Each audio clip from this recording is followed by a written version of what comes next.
Don't bring a curse on yourself. Hello friends. Believe everything is going great with all of us. These days in the supermarkets, we see vegetables like carrots, broccoli, mainly carrots, selling with a new name, the odd bunch. They call it the odd bunch because they just grow a little weird or a little odd in their shapes. A bit bent to the right or left, small, stout, a little split in the center, and something like that. But nevertheless, they are still natural and normal tasting carrots. They do the job. They just are called the odd bunch. Why this information about such vegetables now? Probably because maybe we should not discard them just because they are not that great looking. Like me, who may not be great at speaking at all, but I still come and speak here. The odd bunch. Anyways, for our today's message, our reference scripture comes from the Gospel of Mark, chapter 11, verses 12, 13, 14. 12, 13 and 14, and after that we'll straight jump to verse 20. But let's start with verse 12. Let's read it together, shall we? The next day, as they were leaving Bethany, Jesus was hungry. Seeing in the distance a fig tree in leaf, he went to find out if it had any fruit.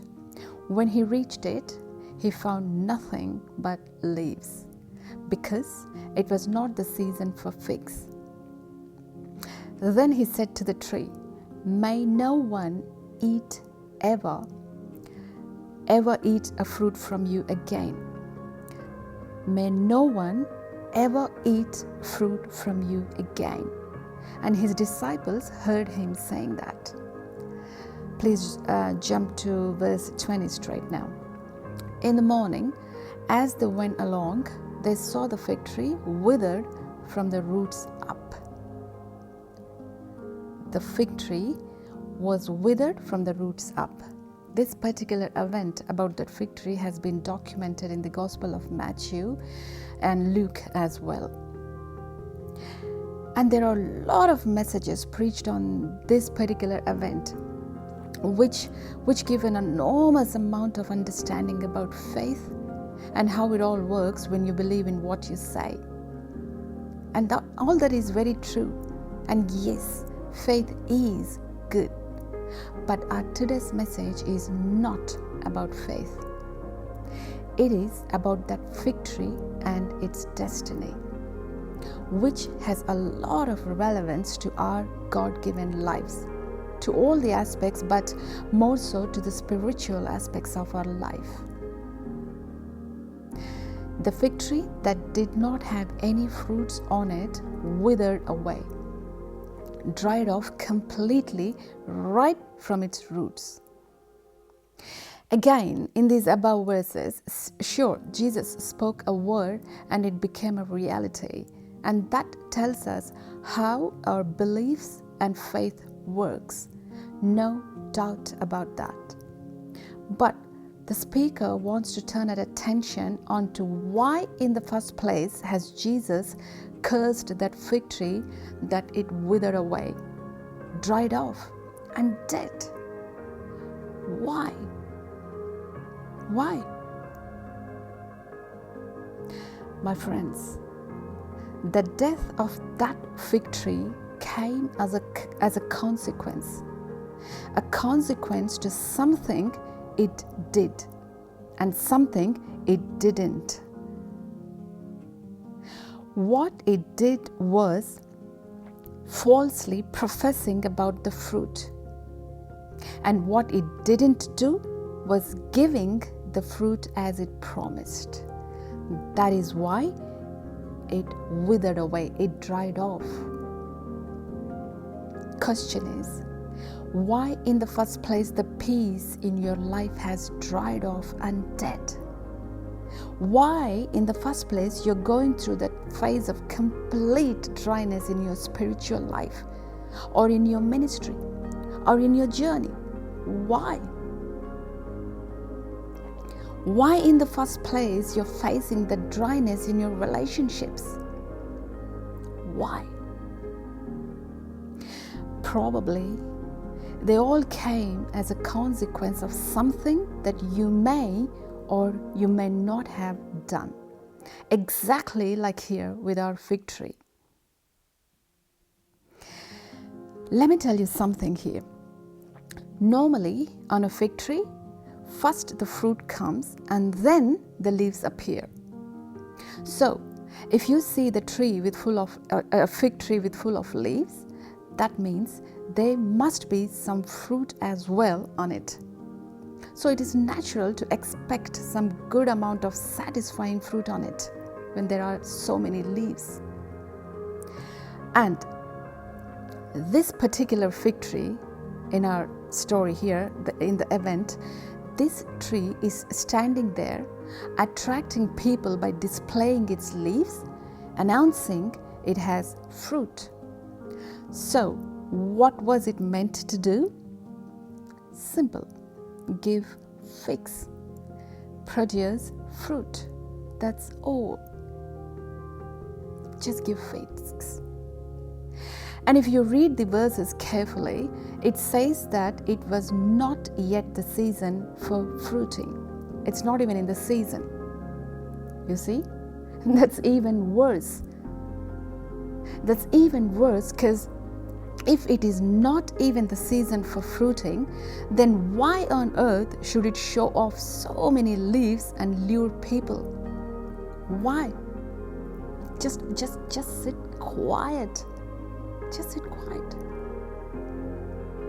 If it didn't show off unnecessary display of its leaves, at least it would have saved itself from being cursed. This fig tree has all leaves, zero fruit. All talk, no action. My friend, in life, in your life, are you producing the fruit that you are meant to?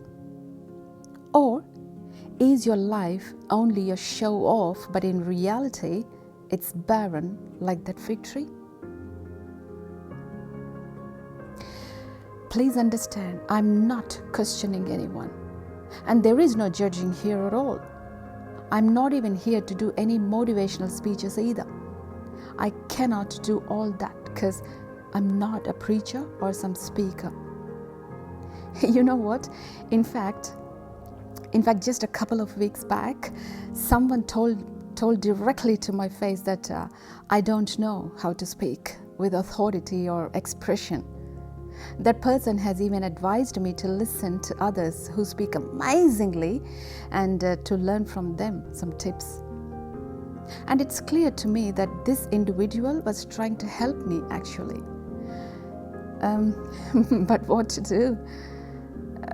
Probably I'm like those carrots that I have mentioned in the starting of this message, the carrots of the odd bunch. They belong to the odd bunch. Nevertheless, trying to do what I can. I do the job. So yes, I may not be a powerful preacher or someone who can stir you up, charge you, and shake you off with my way of speaking. And quite frankly, that's not even my interest. But all I do and all I can do is speak from my heart. Speak out whatever God in His grace teaches me, not to someone else and not through some books, but what He speaks to my soul personally. And from that heart and soul which knows that God has given each one of us, I say again, to each one of us, God has given a spiritual gift which can produce the fruit for others, that others may eat that fruit and feed their hunger. And that from that heart of mine comes this: are we producing the fruit that we are meant to? Are you doing what you're called to do? Or you're just teasing, promising, but when needed, you're not delivering what you have promised? Friends, we are not here to talk about material gifts or fruits that operate in the physical world, like money, wealth, success. They all are important. They may be good, but here we are particularly interested, precisely talking about our spiritual fruits. Why? Why should we talk mainly about spiritual gifts?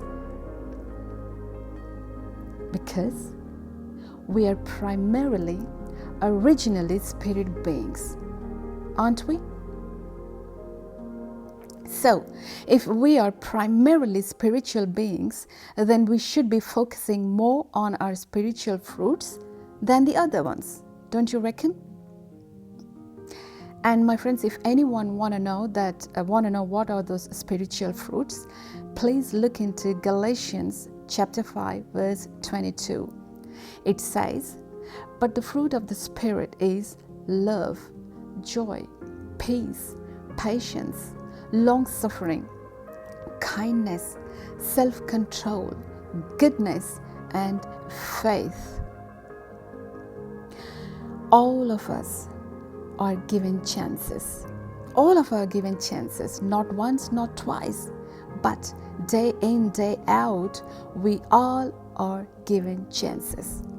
Opportunities where we can go out and show or give that fruit of love, faith, forgiveness, service, or being a wise counselor, or being someone who prays for others and they get help.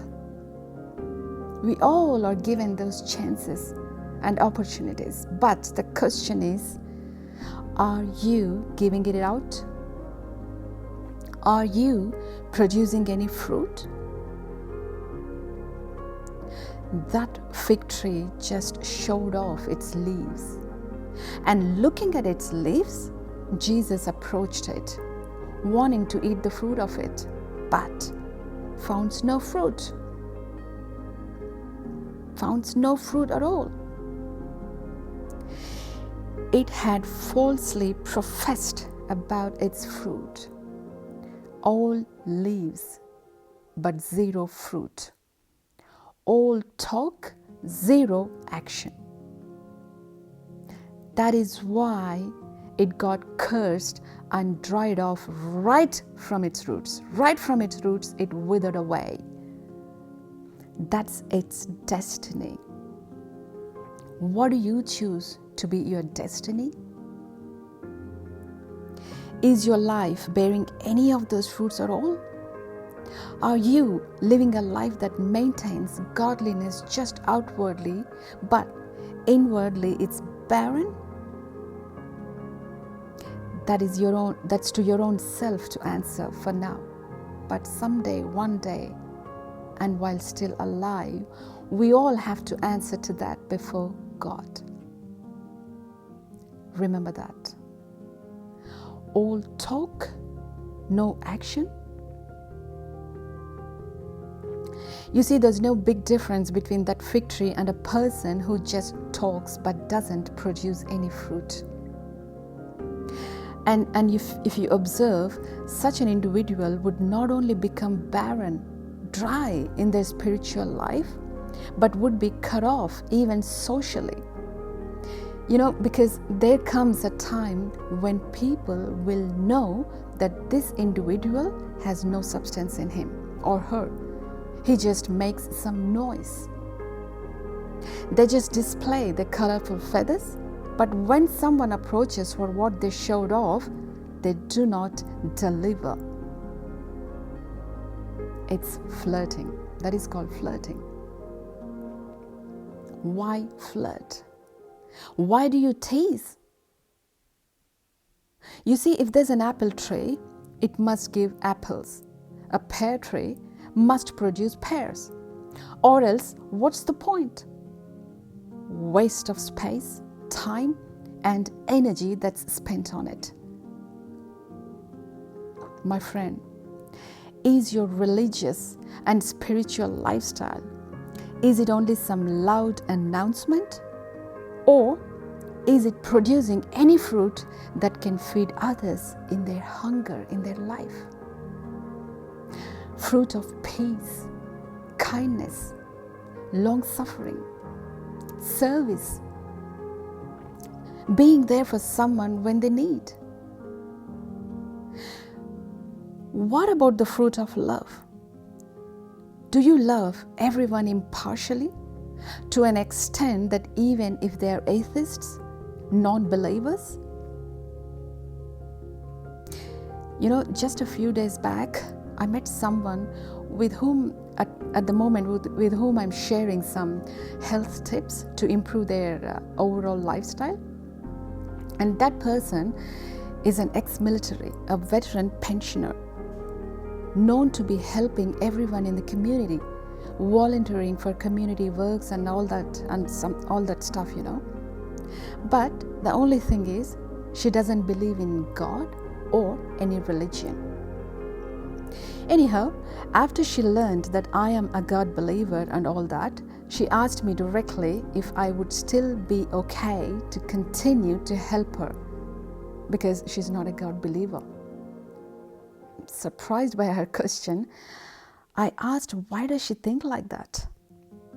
And according to her, in her own words, her last few friendships fell apart because those so-called friends of her, they left her. They left her because those were God believers and this lady is not. They just left her because this lady doesn't believe in God. So they've stopped being friends with her and caring for this person totally. What kind of love is that?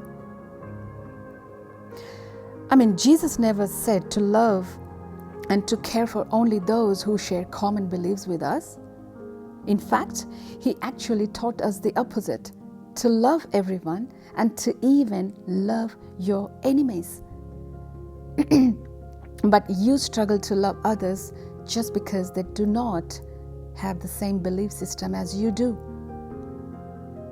They don't believe in what you believe, and so you don't love them. What madness is that? Don't you think our love should be all-inclusive? In fact, that's the only way non-believers would come to God, would turn to Jesus one day. You see, looking at your life, people should come close to God, not run away from God. And if you say if you have faith, then is your faith helping you and others around you? If not, then maybe it's a dead faith. It's not fruiting. Your faith is not fruiting at all. What's the point of it if it is not producing any fruit for the common good? It must produce the fruit for the common good. Otherwise, it's a dead faith. Or is it just for the sake of participating in unnecessary intellectual discussions? Is it what you have faith for? What a waste of time. Jesus was very hungry. So he went to that tree only because it showed off its leaves. If he didn't see the leaves, he would not have gone to it expecting to eat its fruit, right? You see now? You see how unnecessarily that fig tree has put itself into trouble and brought a curse upon itself by falsely professing about its fruit. And that too, when it is not even the season for the fruit. Maybe someone is coming to you wanting some help. some fruit from you, maybe because you are projecting as though you have fruit when you don't. And if that's the case, then perhaps, my friend, perhaps you may also have to face similar consequences like that fig tree which dried off. So be careful. Be careful and don't bring a curse on yourself unnecessarily like that fig tree. My friend, God has given all of us this life, this tree of life, which must produce the fruit that we are meant to produce, so that the world around us can be changed and the kingdom of God can be established. So, if you say you are a believer of God and a child of God, we better give the fruit of God to whoever in need. If you say you believe in Jesus, then you better produce the fruit of love, forgiveness, service, sacrifice, and compassion. Or else you're choosing your own destiny like that fig tree which dried off right from its roots. Because, my friends, it is written clearly in the Bible, in the book of Matthew chapter 3, it's written that even now the axe is laid to the root of the trees. Therefore, every tree which does not bear good fruit is cut down and thrown into the fire. Every tree which does not bear good fruit is cut down and thrown into the fire. No one is excluded. It implies to each and every one of us. So, tonight, when you're ready to hit the pillow, take a moment and ask yourself this one thing. If and when someone comes to me, will they find leaves? Will they only find leaves? Or will they find any fruit?